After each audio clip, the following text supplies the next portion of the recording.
नमस्कार, मैं श्रीमती प्रेम परिहार, सहायक आचार्य, राजकीय बांगड़ महाविद्यालय डीडवाना। और आज हम पढ़ेंगे हुंडियाँ, जो बीकॉम पार्ट सेकंड के पेपर सेकंड में पढ़ाया जाता है। बहुत अच्छा और रोचक टॉपिक है।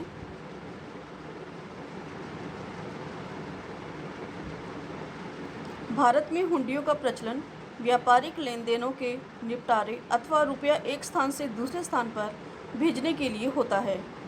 हुंडी शब्द की उत्पत्ति संस्कृत के हुंड शब्द से मानी जाती है, जिसका अर्थ है संग्रह करना। इस परिप्रेक्ष्य में भारत में प्रारंभिक अवस्था में हुंडियों का उपयोग ऋणों के संग्रहण हेतु किया जाता था। ये हुंडियाँ प्राय मारवाड़ी, गुजराती, मराठी, उड़िया तथा तमिल भाषा में लिखी जाती थी। भारत में कई व्यापारी आज भी हुंडियों के द्वारा अपने व्यावसायिक लेन देन को निपटाते हैं। हुंडी साधारण बोलचाल में वह देशी साखपत्र है जिसका लिखने वाला किसी अन्य व्यक्ति को एक निश्चित राशि किसी दूसरे व्यक्ति या उसके द्वारा आदेशित व्यक्ति को भुगतान करने का आदेश देता है।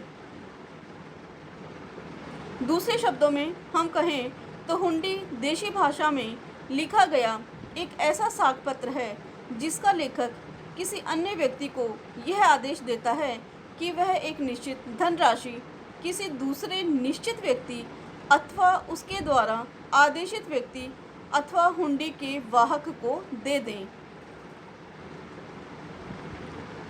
हुंडी की विशेषताएं। हुंडी देशी भाषा में लिखा गया एक साखपत्र होता है। हुंडी एक प्रकार से लेखक का आदेश होता है। हुंडी द्वारा लेखक किसी दूसरे निश्चित व्यक्ति को अथवा उसके आदेशित व्यक्ति को अथवा वाहक को एक निश्चित राशि भुगतान का आदेश देता है। यद्यपि विनिमय साध्य विलेख अधिनियम में हुंडी को विलेख नहीं माना गया है, लेकिन महत्वपूर्ण न्यायालय के निर्णयों में इसे एक प्रभावकारी विलेख माना है, जो अपनी अलग विशेष महत्व रखता है। भारत में हुंडियों का नियमन व्यापारिक प्रथाओं के आधार पर किया जाता है। हुंडी के अनादरण में विनिमय साध्य विलेख अधिनियम के प्रावधान लागू होते हैं। हुंडी भी अन्य विलेखों की भांति नवीनीकरण हो सकती है, पर इसका नवीनीकरण सशर्त होता है। हुंडी को सामान्यतः स्वीकृति के लिए प्रस्तुत नहीं किया जाता है। हुंडी पर मौखिक स्वीकृति ही पर्याप्त होती है, जबकि अन्य विपत्रों पर लिखित सहमति होना बहुत जरूरी होता है। हुंडियों के प्रकार। भारत में प्राय 2 प्रकार की हुंडियों का प्रचलन है। दर्शनी हुंडी, जब हुंडी का भुगतान उसको देखते ही या मांग पर या प्रस्तुत करने पर तुरंत करना पड़ता है, तो उसे दर्शनी हुंडी के नाम से जाना जाता है। इस हुंडी का भुगतान तुरंत ही करना पड़ता है। इस हुंडी में प्राय 3 पक्ष होते हैं: हुंडी लिखने वाला, हुंडी का भुगतान करता, हुंडी का भुगतान प्राप्त करता अथवा आदाता। मुद्दती हुंडी या मुल्तानी हुंडी। मुद्दती हुंडी का अभिप्राय उस हुंडी से है जिसका भुगतान एक निश्चित देय तिथि अथवा उसके दर्शन के बाद एक निश्चित समय अवधि में करना होता है। यह अवधि प्राय 30 दिन से 120 दिन के बीच की होती है, परंतु भारत में ज़्यादातर हुंडियाँ 90 दिन की ही होती हैं। दक्षिणी भारत, महाराष्ट्र, बंगाल में इन मुद्दती हुंडियों को मुल्तानी हुंडी के नाम से भी जाना जाता है। महाराष्ट्र में ये हुंडियाँ 86 दिन की होती है और इनके भुगतान में 3 दिन अनुग्रह अवधि के दिए जाते हैं। दर्शनी हुंडी अथवा मुद्दती हुंडी के विभिन्न रूप। देश में विभिन्न प्रकार की हुंडियों का प्रचलन है, जो इस प्रकार है। शाहजोग हुंडी ऐसी हुंडी के प्रापक का नाम अंकित नहीं होता। अतः इस प्रकार से ये वाहक हुंडी होती है, किंतु इसका भुगतान हर किसी वाहक को न करके केवल व्यापारिक जगत में आर्थिक दृष्टि से संपन्न सर्वविदित एवं ख्याति प्राप्त व्यक्ति को ही किया जाता है। नाम जोग हुंडी। इस प्रकार की हुंडी में प्रापक का नाम स्पष्ट रूप से अंकित होता है। इसका भुगतान उसे प्रापक को या उसके द्वारा आदेशित व्यक्ति को किया जाता है, अन्य को नहीं। ऐसी हुंडी का हस्तांतरण बेचान अथवा सुपुर्दगी से होता है। धनी जोग हुंडी। ऐसी हुंडी का प्रापक का नाम तो नहीं होता, किंतु धनी शब्द का अर्थ स्वामी, मालिक अथवा धारक से लगाया जाता है, अतः इसे वाहक हुंडी भी कहते हैं। देखनहार हुंडी। जिस हुंडी का भुगतान हुंडी के दिखाने वाले अथवा उसके वाहक को करना होता है, तो ऐसी हुंडी को देखनहार हुंडी कहा जाता है। फरमान जोग हुंडी। जिस हुंडी का भुगतान हुंडी पाने वाले व्यक्ति के आदेश पर देय होता है, उसे फरमान जोग हुंडी कहते हैं। जिक्री हुंडी। जब किसी हुंडी के लेखक को हुंडी के भुगतान में शंका होती है, तो वह उस हुंडी पर ऐसे व्यक्ति का जिक्र कर देता है जिससे हुंडी के अनादरण पर भुगतान के लिए पहुंचा जा सकता है। प्राय जिक्री हुंडी के साथ एक चिट नत्थी कर दी जाती है, ताकि आवश्यकता पड़ने पर चिट को काम में लिया जा सके। जवाबी हुंडी। जिस हुंडी के द्वारा बैंक की सहायता से रुपया एक स्थान से दूसरे स्थान पर भेजा जाता है, जब प्रापक को बैंक से रुपया मिल जाता है, तो वह हुंडी लेखक को रुपया प्राप्ति का जवाब भेजता है। इसी कारण इसे जवाबी हुंडी कहते हैं। जोखिमी हुंडी। यह वह हुंडी होती है जो माल के विक्रेता माल भेजने के साथ साथ क्रेता का नाम लिखकर हुंडी मालवाहक को देता है, और इस हुंडी का भुगतान क्रेता तभी करता है जब माल क्रेता के पास पहुंच जाता है। ईशान जोग हुंडी।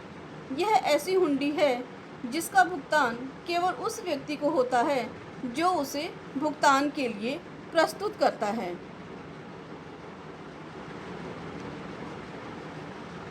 विधि विरुद्ध प्राप्त किए गए विपत्र। जब कोई विनिमय साध्य विलेख गैर कानूनी ढंग से अर्थात चोरी, जालसाजी, कपट, धोखा अथवा छीनकर या अपराध करके प्राप्त किया जाता है, तो विनिमय साध्य विलेख अधिनियम के अनुसार उसके धारक को विपत्र की देय राशि प्राप्त करने का अधिकार नहीं होता, जब तक कि वह धारक यथाविधि धारक न हो। यानी अधिनियम के अनुसार जब एक विनिमय साध्य विलेख खो जाता है, किसी अपराध या धोखे द्वारा प्राप्त किया जाता है या अवैध प्रतिफल के बदले प्राप्त किया जाता है, तो ऐसे विपत्र पर अधिकार रखने वाले व्यक्ति को उस विपत्र पर देय राशि प्राप्त करने का अधिकार नहीं होता है। परंतु यदि ऐसा विपत्र पर अधिकार रखने वाला व्यक्ति यथाविधि धारक है, तो उस विपत्र की राशि प्राप्त करने का उसे अधिकार होगा। विधि विरुद्ध प्राप्त किए गए विपत्र के बारे में विभिन्न अवस्थाएं हो सकती हैं, जिनमें पहली है चोरी से प्राप्त विपत्र।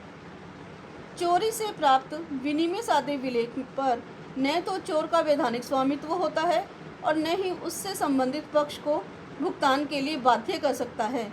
लेकिन यदि चोर वाहक को देय विनिमय साध्य विलेख को किसी ऐसे व्यक्ति को हस्तांतरित करता है जो उसका यथाविधि धारक बन जाता है, तो ऐसी स्थिति में चोर का स्वामित्व अवैधानिक होने पर भी यथाविधि धारक को अच्छा स्वामित्व का अधिकार मिल जाता है और वह उस विपत्र पर भुगतान प्राप्त कर सकता है।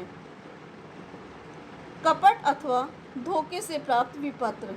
जब कोई व्यक्ति कपट, जालसाजी अथवा धोखे से कोई विनिमय साध्य विलेख प्राप्त करता है, तो यथाविधि धारक के अतिरिक्त किसी भी अन्य धारक को न तो अच्छा स्वामित्व मिलता है और न वे उसे भुगतान के लिए बाध्य कर सकते हैं। जाली विपत्र।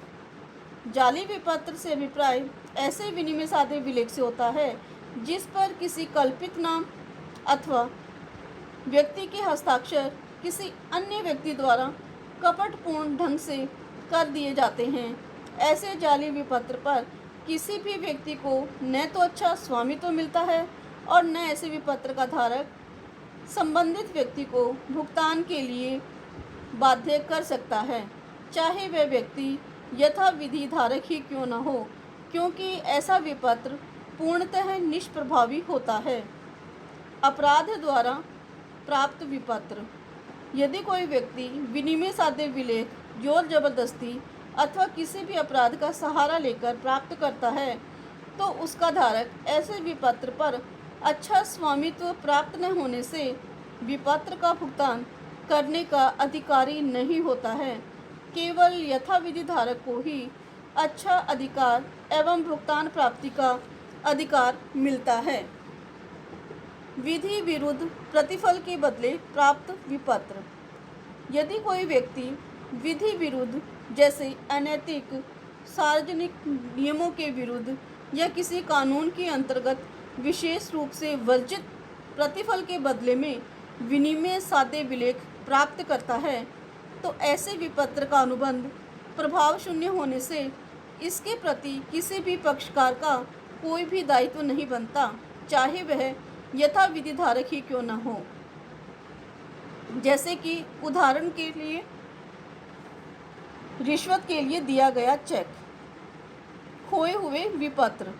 यदि किसी व्यक्ति को कोई खोया हुआ विपत्र देय तिथि से पूर्व मिल जाए तो ऐसा विपत्र प्राप्त करने वाला न तो उस विपत्र का स्वामी बनता है और न ही वह उसके भुगतान के लिए संबंधित पक्षों को बाध्य कर सकता है। यदि कोई व्यक्ति यथाविधि धारक है तो वह भुगतान प्राप्त करने का अधिकार रखता है। अतः ऐसे विपत्र को खोने की सूचना धारक को सभी संबंधित पक्षकारों को यथाशीघ्र दे देनी चाहिए। इस प्रकार स्पष्ट है कि विनिमय साधे विलेख अधिनियम में विधि विरुद्ध प्राप्त किए गए विपत्रों के लिए पर्याप्त सावधानी और सुरक्षा की व्यवस्था की गई है। ऐसे विपत्रों पर न तो धारक को अच्छा स्वामित्व मिलता है और न वे भुगतान प्राप्त करने के लिए अधिकारी होते हैं। केवल यथाविधि धारक को ही अच्छा स्वामित्व एवं भुगतान का अधिकार मिलता है। यथाविधि धारक को जाली विपत्र की दशा में ऐसा अधिकार नहीं मिलता है।